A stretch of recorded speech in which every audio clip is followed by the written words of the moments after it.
ಶ್ರೀ ಗುರು ರಾಘವೇಂದ್ರಾಯ ನಮಃ. ಎಲ್ಲರಿಗೂ ನನ್ನ ನಮಸ್ಕಾರಗಳನ್ನ ತಿಳಿಸ್ತಾ, ಇವತ್ತು ಗುರುವಾರ, ಜೊತೆಗೆ ರಾಘವೇಂದ್ರ ಸ್ವಾಮಿಯವರ 405ನೇ ಪಟ್ಟಾಭಿಷೇಕ ಮಹೋತ್ಸವದ ದಿನ ಕೂಡ ಇತ್ತು. ಮನೇಲಿ ರಾಘವೇಂದ್ರ ಸ್ವಾಮಿಯವರ ಒಂದು ದಯೆಯಿಂದ ಭಗವಂತನ ಸೇವೆ ತುಂಬ ಅಂದರೆ ತುಂಬ ಚೆನ್ನಾಗಾಯಿತು.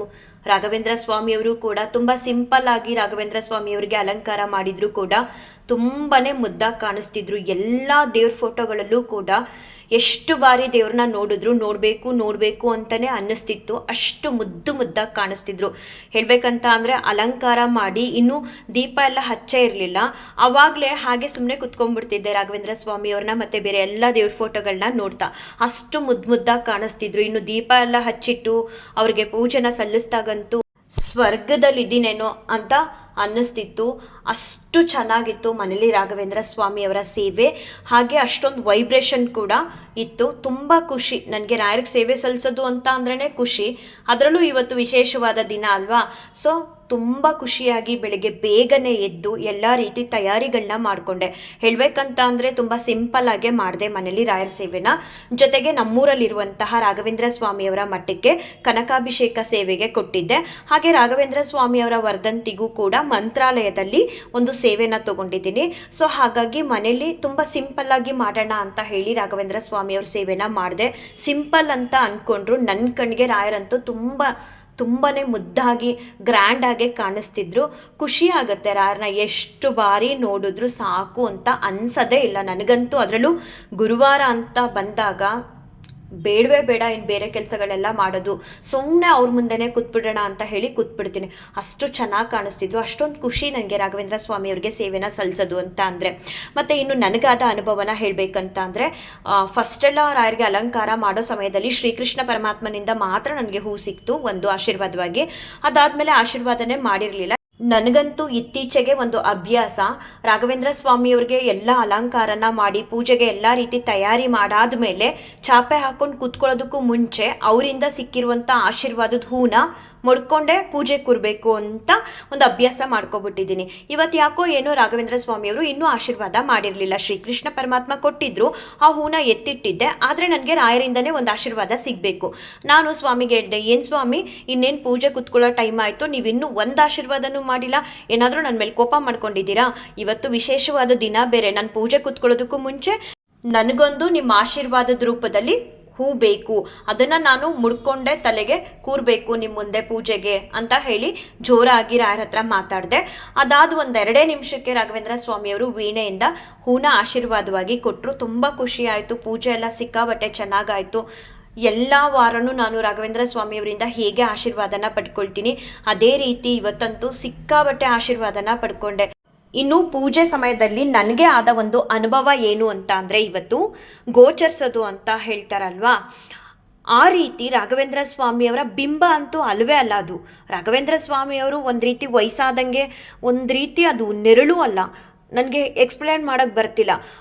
ಆ ಬಿಂಬ ಏನಾದರೂ ಅದು ಬಿಂಬ ಆಗಿದ್ದರೆ ನಾನು ಈ ವಿಡಿಯೋ ಮಾಡುವಾಗ ಅದನ್ನು ಸೆರೆ ಹಿಡ್ಕೊಬೋದಿತ್ತು, ಶೂಟ್ ಮಾಡ್ಕೋಬೋದಿತ್ತು. ಅದು ಕೂಡ ನನ್ನ ಕೈಲಾಗ್ತಿಲ್ಲ.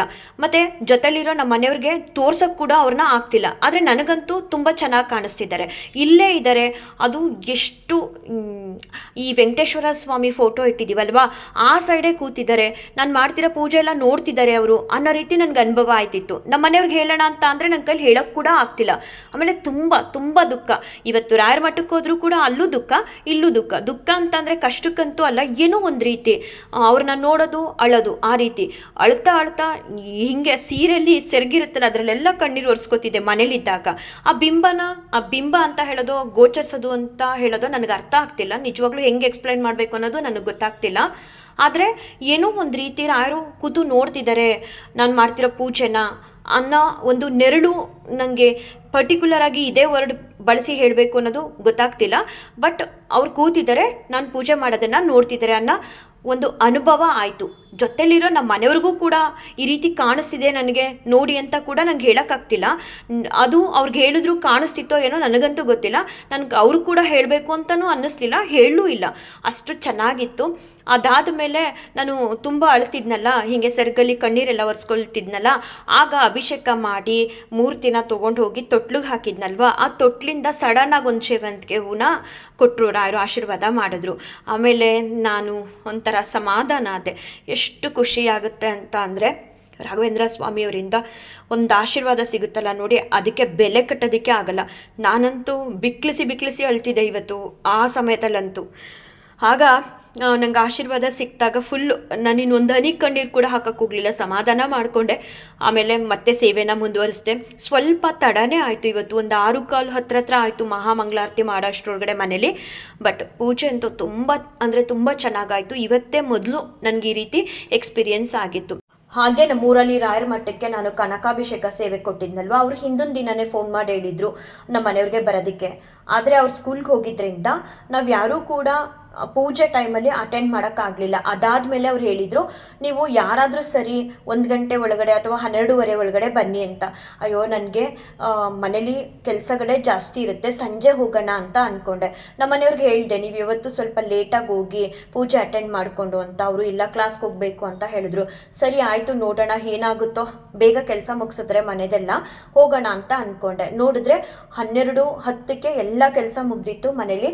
ನನ್ನ ಮಗಳಿಗೆ ಹೇಳಿದೆ, ಹೋಗ್ಬಿಟ್ಟು ಪ್ರಸಾದ ಇಸ್ಕೊಂಡು ಬರೋಣ ಅಂತ ಹೇಳಿ. ಅವಳು ಆಯಿತು ಅಮ್ಮ ಅಂತ ಹೇಳಿದ್ಲು. ಒಂದು ಡಬ್ಬಿ ಥರ ಕೇಳಿದ್ರು. ಹೋದು ರಾಘವೇಂದ್ರ ಸ್ವಾಮಿಯವ್ರ ಮಠಕ್ಕೆ. ನಿಜ ಹೇಳಬೇಕು ಅಂದರೆ ಈ ವರ್ಷ ಹೊಸ ವರ್ಷ ಗುರುವಾರ ಬಂದಿತ್ತು. ಅವತ್ತು ನಾನು ರಾಯರ ಮಠಕ್ಕೆ ಹೋಗಿದ್ದೆ. ಜಸ್ಟ್ ಒಂದು 5 ನಿಮಿಷ ನೂಕು ನುಗ್ಲು ಜನ ಮನಸ್ಸಲ್ಲಿ ಎಷ್ಟೋ ಸಲ ನನಗೆ ಅನ್ನಿಸ್ತಿತ್ತು, ಈ ಗುರುವಾರ ನನಗೆ ಮನೇಲಿ ಟೈಮ್ ಜಾಸ್ತಿ ಹಿಡಿಯುತ್ತೆ, ಮತ್ತು ನಿಮ್ಮ ರಾಯರ ಮಠಕ್ಕೆ ಬರೋಕ್ಕಾಗಲ್ಲ ಸ್ವಾಮಿ ಅಂತ ಎಲ್ಲ ಅನ್ಕೋತಿದ್ದೆ ಮನಸ್ಸಲ್ಲಿ. ಮತ್ತು ಇವತ್ತು ಮೊದಲನೇ ಸಲ ನಾನು ನಿಜವಾಗ್ಲೂ ಇದೇ ನನ್ನ ಲೈಫಲ್ಲಿ, ಇಡೀ ನನ್ನ ಬದುಕಲ್ಲಿ ಇದೇ ಮೊದಲನೇ ಗುರುವಾರ ರಾಘವೇಂದ್ರ ಸ್ವಾಮಿಯವರ ಮಠಕ್ಕೆ ಹೋಗಿ, ಅದರಲ್ಲೂ ಎಂಥ ಟೈಮಿಂಗ್ಸ್ಗೆ ಹೋಗಿದೆ ಅಂತ ಅಂದರೆ ಮಹಾಮಂಗಳಾರತಿ ಮಾಡ್ತಿದ್ರು. ಇನ್ನೊಂದು 10 ನಿಮಿಷ ನಾನು ಮನೇಲಿ ಮೊದಲು ರಾಘವೇಂದ್ರ ಸ್ವಾಮಿಯವ್ರ ಸೇವೆನ ಮುಗಿಸ್ಕೊಂಡ್ಬಿಡೋಣ, ಆಮೇಲೆ ಮಠಕ್ಕೆ ಹೋಗೋಣ ಅಂತ ಅಂದ್ಕೊಂಡಿದ್ರೆ ಅಲ್ಲಿ ಡೋರ್ ಕ್ಲೋಸ್ ಆಗ್ತಿತ್ತು, ಮಹಾಮಂಗಳಾರತಿ ಆಗ್ತಿತ್ತು. ಹೋಗಿದ್ದೆ, ತುಂಬ ಅಂದರೆ ತುಂಬ ಖುಷಿ. ಅಲ್ಲೂ ಕೂಡ ಹತ್ತಿದ್ದೀನಿ, ಅಲ್ಲೂ ಕೂಡ ಕೂತ್ಕೊಂಡು ಹತ್ತಿದ್ದೀನಿ ರಾಯರ ಮಧ್ಯೆ. ಒಂದು ರೀತಿ ಅದೇನೋ ಹಾಗೆ ಆಟೋಮೆಟಿಕ್ಕಾಗಿ ಕಣ್ಣೀರು ಬಂದುಬಿಡ್ತು. ಮತ್ತು ಪ್ರದಕ್ಷಿಣೆ ನಮಸ್ಕಾರ ಎಲ್ಲ ಕೂಡ ಮಾಡಿಕೊಂಡೆ. ತುಂಬ ಅಂದರೆ ತುಂಬ ಖುಷಿ ಆಯಿತು. ಅದಾದಮೇಲೆ ಮನೆಗೆ ಬಂದೆ, ಪ್ರಸಾದ ಕೊಟ್ಟಿದ್ರು. ಫಸ್ಟ್ ಟೈಮ್ ಏನೋ ಗೊತ್ತಿಲ್ಲ, ಅದೇನೋ ಹೇಳ್ತಾರಲ್ಲ ಎಲ್ಲದಕ್ಕೂ ಕಾಲ ಕೂಡ ಬರಬೇಕು ಅಂತ, ಹಾಗೆ ಕನಕಾಭಿಷೇಕ ಸೇವೆ ಅನ್ನೋದಿದೆ, ಇದನ್ನು ಮಾಡಿಸ್ಬೇಕು ಅನ್ನೋದು ಯಾವತ್ತೂ ಕೂಡ ನಮ್ಮ ಮನಸ್ಸಿಗೆ ಬಂದಿರಲಿಲ್ಲ. ಇವತ್ತು ಅದಕ್ಕೆ ಕಾಲ ಕೂಡ ಬಂತು. ರಾಘವೇಂದ್ರ ಸ್ವಾಮಿಯವ್ರ ಮಠಕ್ಕೆ ಹೋಗಿ ಅವ್ರ ದರ್ಶನನ ಮಾಡಿಕೊಂಡು ಪ್ರಸಾದನ ತೊಗೊಂಡು ಮನೆಗೆ ಬಂದೆ. ಒಂದು ರೀತಿ ಬೇಸರ ಏನು ಅಂತ ಅಂದರೆ, ಆ ಕನಕಾಭಿಷೇಕ ಸೇವೆನ ನಾನು ಕಣ್ತುಂಬ ನೋಡಬೇಕಿತ್ತು, ಅದು ಸಾಧ್ಯ ಆಗಲಿಲ್ಲ. ಅಟ್ಲೀಸ್ಟ್ ನಮ್ಮ ಮನೆಯವ್ರನ್ನ ಹೋಗಿ ಅಟೆಂಡ್ ಮಾಡಿ ಅಂದರೆ ಅವರು ಕೂಡ ಅಟೆಂಡ್ ಮಾಡೋಕ್ಕಾಗಲಿಲ್ಲ. ಅದೊಂದು ಬೇಸರ. ಏನೋ ಎಲ್ಲವೂ ರಾಘವೇಂದ್ರ ಸ್ವಾಮಿಯವರ ಇಚ್ಛೆ. ಅಟ್ಲೀಸ್ಟು ಅವ್ರ ದರ್ಶನನ ಮಾಡಿಕೊಂಡು ಮಹಾಮಂಗಳಾರತಿನ ನೋಡಿಕೊಂಡು ಪ್ರಸಾದನ ತೊಗೊಂಡು ಮನೆಗೆ ಬಂದೆ. ರಾಯರನ್ನ ನಾವು ನಂಬಿದ್ರೆ ಎಷ್ಟೆಲ್ಲ ಬದಲಾವಣೆ ಮಾಡ್ತಾರೆ ಅಂತ ಅಂದರೆ, ಇತ್ತೀಚೆಗೆ ನನ್ನಲ್ಲೊಂದು ಚೇಂಜಸ್ ಆಯಿತು. ಅದೇನು ಅಂತ ಹೇಳ್ತೀನಿ. ನಾನು ಗುರುವಾರ ಬಿಟ್ಟು ಬೇರೆ ದಿನಗಳಲ್ಲಿ ಇತ್ತೀಚೆಗಂತೂ ಸುಮಾರು ಸಲ ರಾಯರ ಮಠಕ್ಕೆ ಹೋಗ್ತಾನೆ ಇರ್ತೀನಿ. ಹೋಗುವಾಗ ಒಂದು ಚೂಡಿದಾರ ಅಂದರೆ ಅದರಲ್ಲೇ ಹೋಗ್ತಿದ್ದೆ, ನೈಟ್ ಡ್ರೆಸ್ ಅಂದರೆ ಅದರಲ್ಲೇ ಹೋಗ್ತಿದ್ದೆ, ಒಂದು ಜಾಕೆಟ್ ಹಾಕ್ಕೊಂಡು ಮೇಲ್ಗಡೆ. ಒಂದು ದಿನ ಇತ್ತೀಚೆಗಂತೂ ಹೀಗೆ ಏನೋ ಒಂದು ಸ್ವಲ್ಪ ಮನಸ್ಸು ಬೇಸರ ಆಗಿ ರಾಯರ ಮುಂದೆ ಕುತ್ಕೊಂಡು ನನ್ನ ದುಃಖನ ಹೇಳ್ಕೊಳ್ತಾ ಇದ್ದೆ. ಮತ್ತು ನಮ್ಮ ಮನೆಯವ್ರು ಕೂಡ ನನ್ನ ಹಿಂದೆನೇ ಇದ್ದರು. ಆಗ ಅವ್ರ ಮನಸ್ಸಲ್ಲಿ ಅಂದ್ಕೊಂಡ್ರಂತೆ, ಸ್ವಾಮಿ ನಾನು ಎಷ್ಟು ಸಲ ಹೇಳ್ತೀನಿ ಇವಳಿಗೆ ರಾಯರ ಮಠಕ್ಕೆ ಬರುವಾಗ ಸ್ಯಾರಿ ಹಾಕ್ಕೊಂಡು ಬಾ ಅಂತ, ನನ್ನ ಮಾತೇ ಕೇಳಲ್ಲ ಅಂತ ಅವರು ಅಂದ್ಕೊಂಡ್ರಂತೆ. ನಾನು ರಾಘವೇಂದ್ರ ಸ್ವಾಮಿಯವ್ರ ಹತ್ರ ತುಂಬ ಏನೋ ಕೆಲವೊಂದು ವಿಚಾರಗಳನ್ನ ಹೇಳ್ತಾ ದುಃಖ ಪಡ್ತಿದ್ದೆ. ಅದಾದ ಮೇಲೆ ನಾನು ಮನೆಗೆ ಬಂದ ಮೇಲೆ ನನ್ನ ಮನಸ್ಸಿಗೆ ಅನ್ನಿಸ್ತು, ನೆಕ್ಸ್ಟ್ ಟೈಮ್ ಹೋದಾಗ ನಾನು ರಾಘವೇಂದ್ರ ಸ್ವಾಮಿಯವ್ರ ಮಠಕ್ಕೆ ಅಷ್ಟೊಂದು ಬೀರುಲಿ ಸೀರೆಗಳಿವೆ, ಅದನ್ನೆಲ್ಲ ಯಾಕೆ ವೇರ್ ಮಾಡ್ಕೊಂಡು ಹೋಗಬಾರ್ದು, ಹೋದಾಗೆಲ್ಲ ಒಂದೊಂದು ಸೀರೆನ ವೇರ್ ಮಾಡ್ಕೊಂಡು ಬರಬೇಕು ಅನ್ನೋ ಒಂದು ರೀತಿ ಮನಸ್ಸನ್ನ ರಾಯರು ಕೊಟ್ಟರು. ಹೌದಲ್ವ, ಯಾಕೆ ನನಗೆ ಈ ಥರ ಮನ್ಸು ಅನ್ನಿಸ್ತಿದೆ, ಎಷ್ಟೊಂದು ಸೀರೆಗಳಿದೆ, ಯಾಕೆ ಉಟ್ಕೊಂಡು ಹೋಗಬಾರ್ದು, ಬೀರುಲಿ ಇರೋದೆಲ್ಲ ಒಂದೊಂದ್ಸಲ ಹೋದಾಗಲೂ ಒಂದೊಂದು ಉಟ್ಕೊಂಡು ಹೋಗ್ಬೋದಲ್ಲ ಅಂತ ಅಂದ್ಕೊಂಡು ಸುಮ್ಮನಾದೆ. ನೆಕ್ಸ್ಟ್ ಟೈಮ್ ಹೋದಾಗ ಸ್ಯಾರಿ ಹಾಕ್ಕೊಂಡೆ. ಆಗ ನಮ್ಮ ಮನೆಯವ್ರು ಹೇಳಿದ್ರು, ಅಯ್ಯೋ ಸದ್ಯ ರಾಘವೇಂದ್ರ ಸ್ವಾಮಿಯವರು ನಾನು ಹೇಳ್ದಾಗ ಮಾಡಿಕೊಟ್ಬಿಟ್ರು ಅಂತ ಅಂದರು. ಏನಂತ ಹೇಳಿದ್ರಿ ಅಂತ ಅಂದೆ. ಅಯ್ಯೋ ನೀನು ಈ ನೈಟ್ ಡ್ರೆಸ್ಸಲ್ಲಿ ಈ ಚೂಡಿದಾರದಲ್ಲಿ ಬರೋದು ನನಗೆ ಇಷ್ಟನೇ ಆಗ್ತಿರ್ಲಿಲ್ಲ, ರಾಯರ ಮಠಕ್ಕೆ ಸ್ಯಾರಿ ಉಟ್ಕೊಂಡು ಬರಲಿ, ಅವಳಿಗೆ ಜ್ಞಾನ ಕೊಡಿ ಅಂತ ಕೇಳ್ಕೊಳ್ತಿದ್ದೆ. ಅದೇ ನನಗೆ ಇವತ್ತು ಸಡನ್ನಾಗಿ ನೀನೇ ಸ್ಯಾರಿ ಹಾಕ್ಕೊಂಡಿದ್ಯಾ ಅಂತ ಹೇಳಿದ್ರು. ಆಮೇಲೆ ನಾನು ಕೂಡ ಹೇಳಿದೆ, ಇಲ್ಲ ಯಾಕೋ ನನ್ನ ಮನಸ್ಸಿಗೆ ಅನ್ನಿಸ್ತು, ಒಂದೊಂದು ಸಲನೂ ಕೂಡ ಒಂದೊಂದು ಸ್ಯಾರಿ ಹಾಕ್ಕೊಂಡು ಹೋಗ್ಬೇಕು, ರಾಯರ ಮಠಕ್ಕೆ ಹೋದಾಗ ಸ್ಯಾರಿನೇ ಹಾಕ್ಕೊಂಡು ಹೋಗ್ಬೇಕು ಅಂತ. ಸೊ ಹಾಗಾಗಿ ನಾನು ನಾನು ಸ್ಯಾರಿ ವೇರ್ ಮಾಡಿದೆ ಅಂತ ಹೇಳಿದೆ. ನನಗೆ ಸ್ಯಾರಿ ವೇರ್ ಮಾಡೋದು ಅಂದರೆ ಒಂದು ರೀತಿ ಕಷ್ಟ. ಅಂದರೆ ಪರ್ಫೆಕ್ಟಾಗಿ ಸ್ಯಾರಿ ವೇರ್ ಮಾಡೋದಕ್ಕೆ ಅಷ್ಟು ಟೈಮ್ ಬೇಕು, ಅಷ್ಟು ಕೊಡಲ್ಲ ನಾನು. ಹೆಂಗಂದ್ರೆ ಹಂಗೆ ಉಟ್ಕೊಂಡು ಪೂಜೆ ಕೂತ್ಕೊಳ್ಬಿಡ್ತೀನಿ. ಮತ್ತು ಹೊರಗಡೆ ಎಲ್ಲ ಉಡಬೇಕು ಅಂದರೆ ಸಿಕ್ಕಾಪಟ್ಟೆ ಟೈಮ್ ಬೇಕು. ಯಾರು ಅದೆಲ್ಲ ಉಡ್ತಾ ಕೂತ್ಕೊಳ್ತಾರೆ ನೀಟಾಗಿ ಅಂತ ಹೇಳಿ ಒಂದು ನೆಗ್ಲೆಕ್ಟ್ ಇತ್ತು ನನ್ನಲ್ಲಿ. ಆದರೂ ಪರ್ಫೆಕ್ಟಾಗಿ ಏನು ಸ್ಯಾರಿ ಉಡೋಕ್ಕೆ ಬರದೇ ಇದ್ರೂ ಹೇಗೋ ರಾಘವೇಂದ್ರ ಸ್ವಾಮಿಯವ್ರು ಹೇಳ್ತಾರೆ ಅಂತ ಅಂದರೆ ಅದನ್ನು ಚಾಚು ತಪ್ಪದೆ ಮಾಡ್ತೀನಿ. ಹೆಂಗಾದರೂ ಸರಿ ಅತಾಗಿ ಉಟ್ಕೊಂಡು ಇತ್ತೀಚೆಗಂತೂ ರಾಘವೇಂದ್ರ ಸ್ವಾಮಿಯವ್ರ ಮಠಕ್ಕೆ ಹೋಗ್ತಾ ಇದ್ದೀನಿ. ತುಂಬ ಖುಷಿ, ಬದಲಾವಣೆ ಮಾಡ್ತಾರೆ. ನಾವು ಆಗಲ್ಲ, ಅಯ್ಯೋ ನನ್ನ ಕೈಲಂತೂ ಆಗಲ್ಲ, ಯಾರು ಹೋಗ್ಬೇಕು ರಾಯರ ಮಠಕ್ಕೆ, ಏನು ನೈಟ್ ಡ್ರೆಸ್ ಆದರೂ ಸರಿ ಅಥವಾ ಡ್ರೆಸ್ ಆದರೂ ಸರಿ ಹೋಗ್ಬಿಟ್ಟು ನೋಡ್ಕೊಂಬಂದ್ಬಿಡೋಣ, ಇವತ್ತೇನು ಗುರುವಾರ ಅಲ್ವಲ್ಲ, ರೆಗ್ಯುಲರ್ ಡೇ ಅಲ್ವಾ ಅಂತೆಲ್ಲ ಅಂದ್ಕೊಳ್ತಿದ್ದೆ. ಹಂಗೆ ಅಂದ್ಕೊಂಡವ್ರ ಮನಸ್ಸಲ್ಲೂ ಕೂಡ ರಾಘವೇಂದ್ರ ಸ್ವಾಮಿಯವರು ಬದಲಾಯಿಸ್ಬಿಟ್ರು. ನಾನಂತೂ ರಾಘವೇಂದ್ರ ಸ್ವಾಮಿಯವರ ಯಾವ ಒಂದು ಮಾತನ್ನು ಕೂಡ ಮೀರಲ್ಲ. ಅವ್ರು ಹೇಳಿದ್ರು ಅಂದರೆ ನಾನು ಮಾಡೇ ಮಾಡ್ತೀನಿ. ಅದೇ ಬೇರೆಯವ್ರು ಯಾರು ಹೇಳಿದ್ರು ಕೂಡ ನಾನು ಕೇಳೋದು ಇಲ್ಲ, ಆ ಕೆಲಸ ಮಾಡೋದು ಇಲ್ಲ.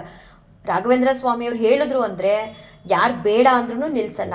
ಆ ರೀತಿ ಒಂದು ರೀತಿ ಸಾಕಷ್ಟು ಬದಲಾವಣೆನ ಪ್ರತಿಯೊಬ್ಬರಲ್ಲೂ ಅಷ್ಟೇ. ಈಗ ನಾನು ಮಾತ್ರ ಅಂತಲ್ಲ, ಯಾರು ರಾಯರನ್ನ ನಂಬಿ ಸೇವೆನ ಮಾಡ್ತಿದ್ದೀರೋ ಅವರು ನೀವೇ ಕಂಪೇರ್ ಮಾಡ್ಕೋಬೋದು. ಹಿಂದೆ ನಿಮ್ಮ ಲೈಫ್ ಸ್ಟೈಲ್ ಹೇಗಿತ್ತು, ನಿಮ್ಮ ಕಷ್ಟಗಳು ಹೇಗಿತ್ತು, ಈಗ ರಾಘವೇಂದ್ರ ಸ್ವಾಮಿಯವ್ರ ಸೇವೆನ ಮಾಡ್ತಾ ಮಾಡ್ತಾ ಹೇಗಿದೆ ನಿಮ್ಮ ಲೈಫ್ ಸ್ಟೈಲ್ ಅಥವಾ ನಿಮ್ಮ ಕಷ್ಟ ಕಾರ್ಪಣ್ಯಗಳು ಎಷ್ಟೆಲ್ಲ ಕಮ್ಮಿ ಆಗಿದೆ ಅನ್ನೋದು ನೋಡಿಕೊಂಡಾಗ ಅರ್ಥ ಆಗುತ್ತೆ. ಹಾಗೆ ಯಾರಿಗೆಲ್ಲ ರಾಘವೇಂದ್ರ ಸ್ವಾಮಿಯವರ ಸೇವೆನ ಮಾಡೋದಕ್ಕೆ ಸಾಧ್ಯ ಆಗಲಿಲ್ಲ ಇವತ್ತು ನಿಮ್ಮ ಮನೆಗಳಲ್ಲಿ ಅಂಥವರು ಈ ವಿಡಿಯೋ ಮುಖಾಂತರನೇ ರಾಘವೇಂದ್ರ ಸ್ವಾಮಿಯವ್ರನ್ನ ನೋಡ್ತಾ ಒಮ್ಮೆ ಪ್ರಾರ್ಥನೆ ಮಾಡ್ಕೊಳ್ಳಿ. ನಿಮ್ಮೆಲ್ಲ ಕಷ್ಟ ಕಾರ್ಪಣ್ಯಗಳನ್ನ ರಾಘವೇಂದ್ರ ಸ್ವಾಮಿಯವರು ದೂರ ಮಾಡಲಿ, ಹಾಗೆ ನಿಮ್ಮ ಇಷ್ಟಾರ್ಥಗಳನ್ನೆಲ್ಲ ಕರುಣಿಸ್ಲಿ ಅಂತ ನಾನು ಕೂಡ ರಾಯರ ಹತ್ರ ಬೇಡ್ಕೊಳ್ತೀನಿ. ಹಾಗೆ ನಿಮ್ಮೆಲ್ಲರ ಮೇಲೂ ರಾಘವೇಂದ್ರ ಸ್ವಾಮಿಯವರ ಆಶೀರ್ವಾದ ಇರಲಿ. ಆ್ಯಕ್ಚುಲಿ ಇವತ್ತು ಬೆಳಿಗ್ಗೆ ನಾನು ಒಂದು ಪ್ರಾರ್ಥನೆಯನ್ನು ಮಾಡಿಕೊಂಡೆ ರಾಘವೇಂದ್ರ ಸ್ವಾಮಿಯವರ ಹತ್ರ. ಏನಂತ ಅಂದರೆ ಎಲ್ಲ ಜೀವರಾಶಿಗಳಿಗೂ ಕಾಲಕ್ಕೆ ಮಳೆ ಬೆಳೆ ಆಹಾರ ಎಲ್ಲವೂ ಸಿಗೋ ಹಾಗೆ ಮಾಡಪ್ಪ ಅಂತ ಹೇಳಿ ಕೇಳ್ಕೊಂಡೆ. ರಾಯರು ಎಲ್ಲರಿಗೂ ಒಳ್ಳೇದು ಮಾಡಲಿ.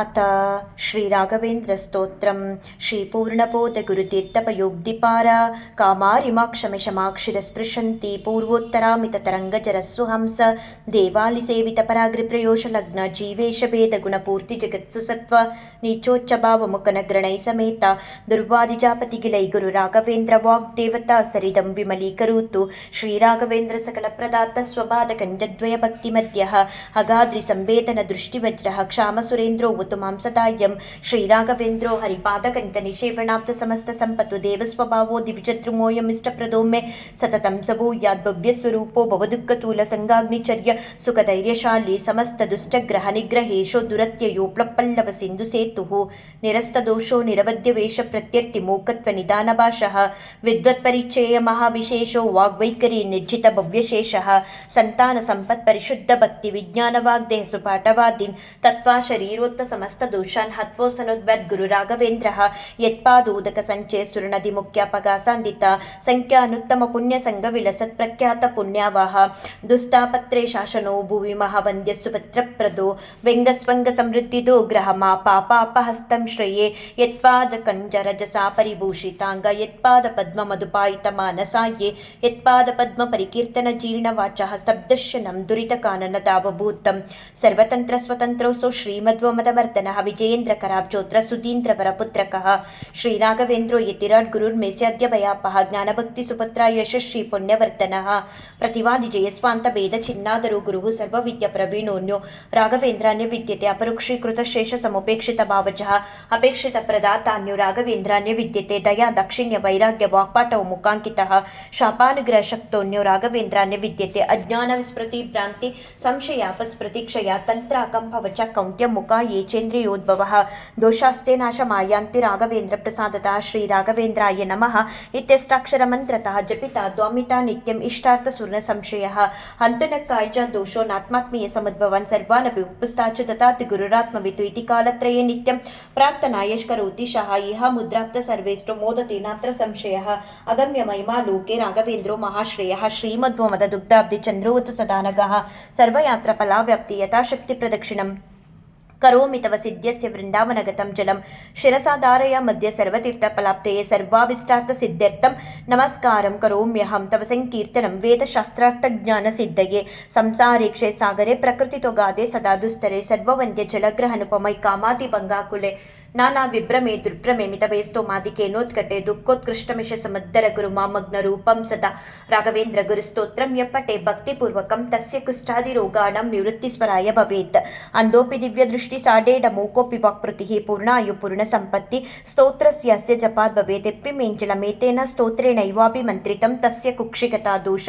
ಸರ್ವೇ ನಶ್ಯಂತಿ ತಕ್ಷಣಾತ್ ಯತ್ಬೃಂದಾವನಮಾಸಾದ್ಯ ಪಂಗುಕಂಜೋಪಿ ವಾಜನಃ ಸ್ತೋತ್ರೇಣಾನೇನ ಯರ್ಕುರ್ಯಾನ್ ಪ್ರದಕ್ಷಿಣ ನಮಸ್ಕೃತಿ ಸಜಂಗಾಲೋ ಭವೇದೇವ ಗುರುರಾಜಪ್ರಸಾದತಃ ಸೋಮಸೂರ್ಯೋಪರಾಗೆ ಚ ಪುಷ್ಯರ್ಕಾದಿ ಸಮಾಗಮೆ ಯೋನುತ್ತಮಮಿದಂ ಸ್ತೋತ್ರಮಾಷ್ಟೋತ್ತರಶತಂ ಜಪೇತ್ ಭೂತ ಪ್ರೇತ ಪಿಶಾಚಾದಿ ಪೀಡಾ ನ ತಸ್ಯ ನ ಜಾಯತೆ ತಸ್ತೋತ್ರಂ ಸಮುಚ್ಚಾರ್ಯ ಗುರುರ್ಬೃಂದಾವನಾಂತಿಕೆ ದೀಪ ಸಂಯೋಜನ ಜ್ಞಾನಂ ಪುತ್ರಲಾಭೋ ಭವೇದ್ರೋಂ ಪರವಾದಿಜಯೋ ದಿವ್ಯಜ್ಞಾನ ಭಕ್ತ್ಯಾದಿವರ್ತನಂ ಸರ್ವಾಭಿಷ್ಟಾರ್ಥ ಪ್ರವೃತ್ತಿ ಸನ್ನಾತ್ರ ಕಾರ್ಯ ವಿಚಾರಣಃ ರಾಜಚೋರ ಮಹಾವ್ಯಾಘ್ರ ಸರ್ಪನಕ್ರಾದಿ ಪೀಡನಂ ನ ಜಾಯತೆಸ್ಯ ಸ್ತೋತ್ರಸ್ಯ ಪ್ರಭಾವನ್ನಾತ್ರ ಸಂಶಯಃ ಯೋ ಭಕ್ತ್ಯಾ ಗುರು ರಾಘವೇಂದ್ರ ಚರಣಂ ದ್ವಂದ್ವಂ ಸ್ಮರಂ ಯಪ್ಪಟೆ ಸ್ತೋತ್ರಂ ದಿವ್ಯಮಿದಂ ಸದಾ ನೈಭವೆ ತಸ್ಯಾಸು ಕಂಕಿಂಚನ ಕಿಂತ್ವಿಷ್ಟಾತ್ ಸಮೃದ್ಧಿರೇವ ಕಮಲಾನಾಥ ಪ್ರಸಾದೋ ದಯಾತ್ ಕೀರ್ತರ ದಿಗ್ವಿದಿತ ವಿಭೂತಿರತುಲ ಸಾಕ್ಷಿ ಹಯಾಸ್ಯೋತ್ರ ಇತಿ ಶ್ರೀ ರಾಘವೇಂದ್ರಾರ್ಯ ಗುರುರಾಜ ಪ್ರಸಾದತಃ ಕೃತಂ ಸ್ತೋತ್ರಮಿದಂ ಪುಣ್ಯಂ ಶ್ರೀಮದ್ಭಿಷರ್ಪಣಾಭಿದಹೇ ಪೂಜ್ಯಾಯ ರಾಘವೇಂದ್ರಾಯ ಸತ್ಯಧರ್ಮರತಾಯ ಚ ಭಜತಾಂ ಕಲ್ಪವೃಕ್ಷಾಯ ನಮತಾಂ ಕಾಮಧೇನವೇ